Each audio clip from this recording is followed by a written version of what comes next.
so true. What you said about some people thinking that they are separate from others, etc.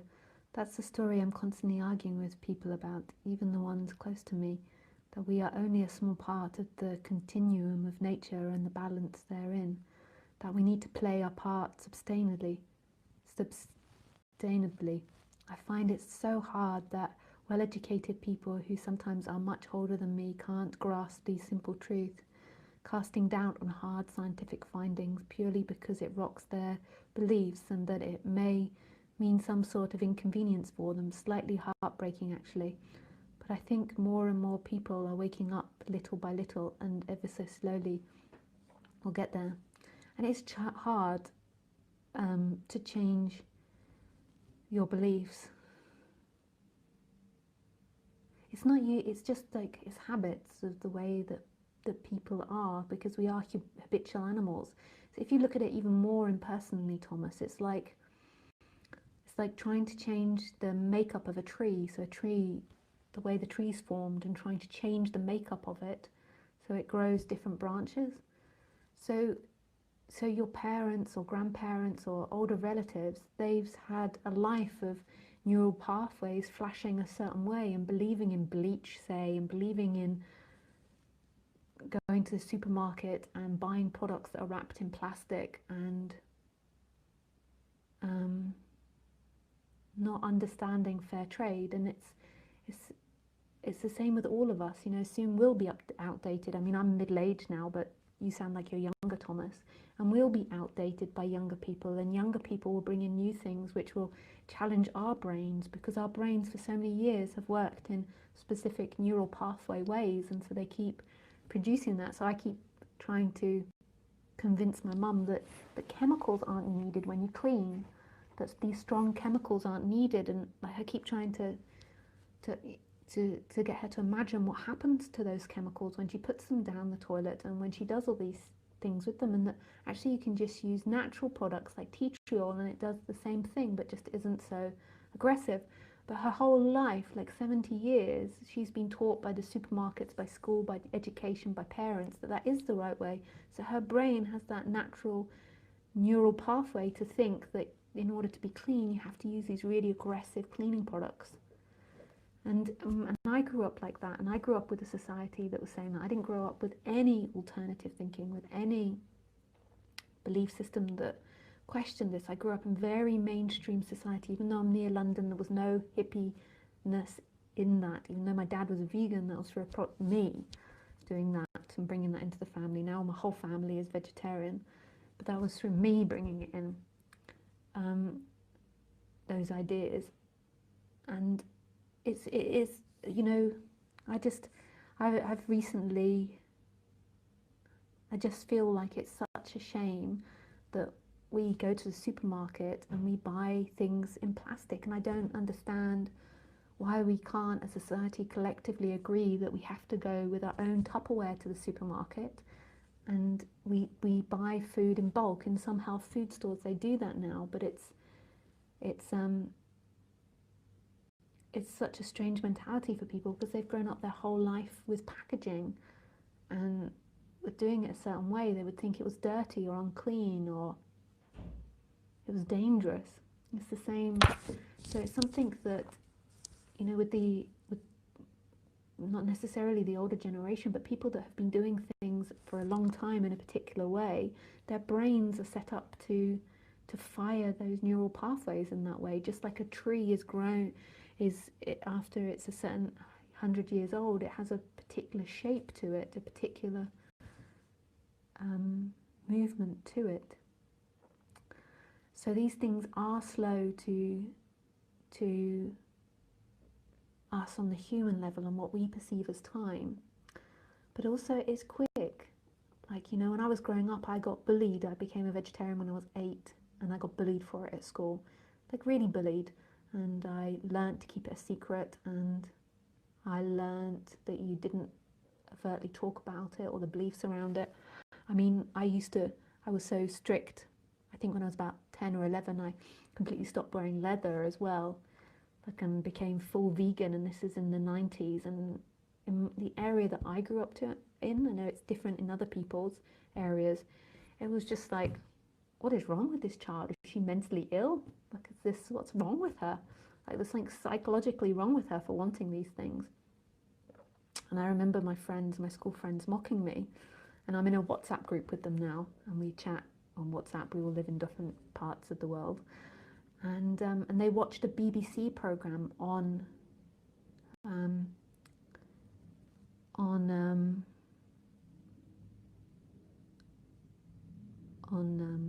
what's it called? Vegetarianism or veganism or the meat industry. And they were all so shocked. They all went into shock, and all of them reduced their meat consumption, and some of them even attempted to become vegans. Unfortunately, they didn't stay vegans, but all of them from that reduced their meat consumption, which is a great thing. And it was really, it did influence them and change them.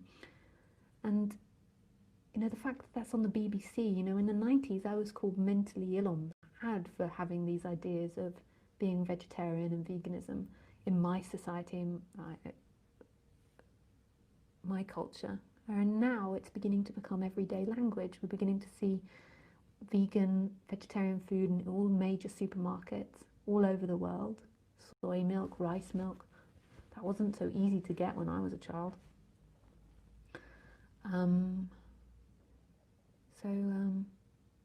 It does work, but it just is slower than we expect it to have an effect. And also my mum saw this program with David Attenborough, which is a guy that she trusts on the TV, and he did a program about the dumping of plastic into the sea, which our governments, a lot of our governments do, is dump plastic into the sea.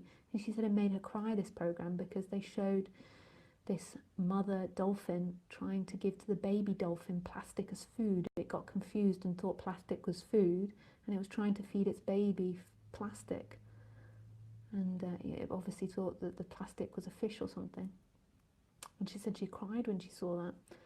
And I think that in some way has changed her thinking. She doesn't quite put together that the chemicals that she cleans the house with go down the drain to the sea, but she eventually end up, but she doesn't, she's pieced that together. So there is a change, and it's not that it's anybody's fault. You have to see humans as like stepping blocks. And the more that it becomes into human consciousness, and the more that we talk about it and share these ideas in the internet, the more it comes generally into human consciousness. But we're like an animal. We're like a, you know, vine touching each other and spreading this information. If you've ever heard of the idea of memes, memes were made up at Oxford University by two people. I think it's Richard Dawkins, not the other one, that wrote The God Delusion. Richard Dawkins, or Dawkins, and another lady called Sue, I've forgotten her last name, but she's spoken at SAND, at Science and Nonduality, and she talks a lot about, she's a scientist, but she also talks a lot about non-duality in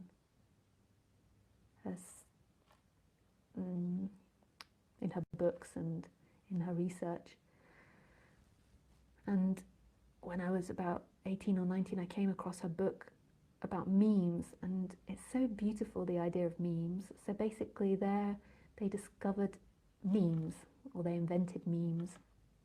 And basically memes are like genes.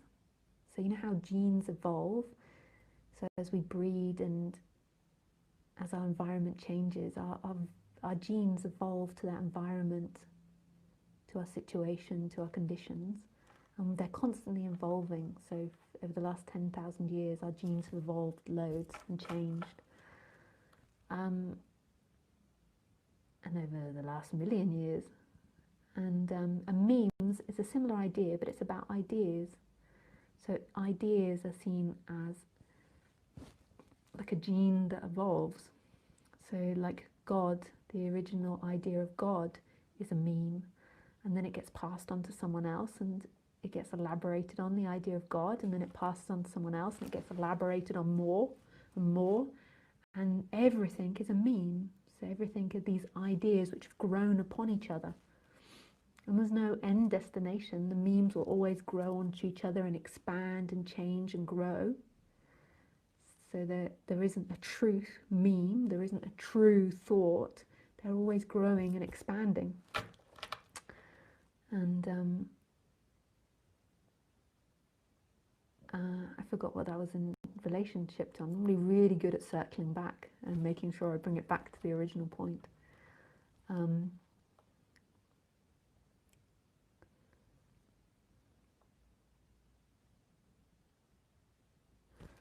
Let's see if I can get it by the original question. So yeah, so it's just about passing it on to humans. So memes is something, so, you know, bit by bit, we pass it on. Just from this talk, I've passed on maybe the idea that some people haven't thought that the chemicals they clean their house with go into the environment, and it's damaging the environment, and that you can use natural products that don't damage the environment but do the same cleaning. They might not make it look as shiny, but they do the same cleaning. They get rid of the bacteria.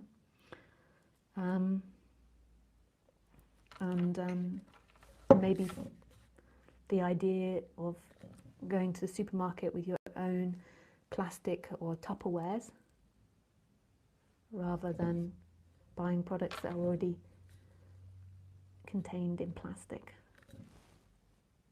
I mean, we'd have to have a big shift in our diets to do it, I think. Yeah.